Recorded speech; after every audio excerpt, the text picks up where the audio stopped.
Дарсны талаар өргөн хүрээний мэдлэгтэй зөвлөгөө өгөх чадвартай дарсны мэрэгчлэн сомельер гэдэг. Тэгвэл дарсны мэрэгчлэнүүдийн ур чадварыг нэмэгдүүлэх, тэдэнд мэрэгжлийн дэмжлэг үзүүлэх зорилготой Монголын сомельерийн холбоо байгуулагдаж, Монголд анх удаа дарсны мэрэгчлэнүүдийн тэмцээнийг зохион байгуулсан байна.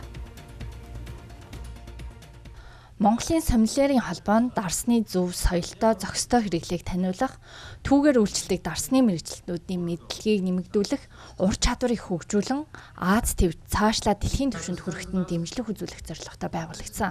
Энэ хүрээнд Монголын анх дугаар сомельерийн тэмцээнийг Төв Азийн дарсны их сургуультай хамтран Тал нутгийн сомельер нэрийн дор зохион байгууллаа.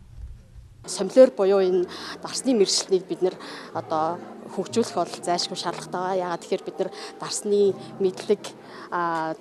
мэдлийн түвшин маань бол тодорхой хэмжээгээр ахиж байгаа ч гэсэн бид нар илүү мэрэгжлийн түвшинд очих шаардлагатай учраас ингээд сомельерийн тэмцээнийг зохион байгуулж байгаамаа. Энэ удаагийн сомельерийн тэмцээний маань яллагч болохоор зөвхөн ингээд Монголдо үлдэхгүй, энэ хүмүүс маань болохоор Төв Азад буюу энэ оны 10 сард Азербайджан улсын Баку хотод олох Төв Азийн шилдэг сомельерийн тэмцээнд оролцох эрхийн бичгээр шагнуулж байгаа. 2-3 дугаар байрын мөн бол бас оролцож болох эрхээр бас шагнуулж байгаа. Манай харилцагч компани Монголын сомельерийн тэмцээнийг өргөн бүрэлдэхүүнтэй амжилттай зохион байгууллаа. Мөн энэ тэмцээний үеэр олон эерэг үр дүн гарч байгаа нь анзаарагдлаа.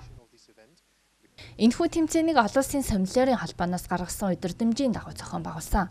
Энэ хүрээнд 3 өдрийн эрчимжүүлсэн сургалт зохион байгуулж 60 хүн хамрагдсанаас 45 тэмцээнд оролцжээ. Тус тэмцээн нь Монголын дарсны салбар, тэр дундаа үйлчлэгээний салбарын ирээдүйд шинэ хуудас нэмхийн зэрэгцээ, сомельер хэмээх энэхүү мэрэгжлийн хөгжилд бодит хувь нэмэр оруулах чухал ач холбогдолтойг зохион байгуулагчид онцлоо.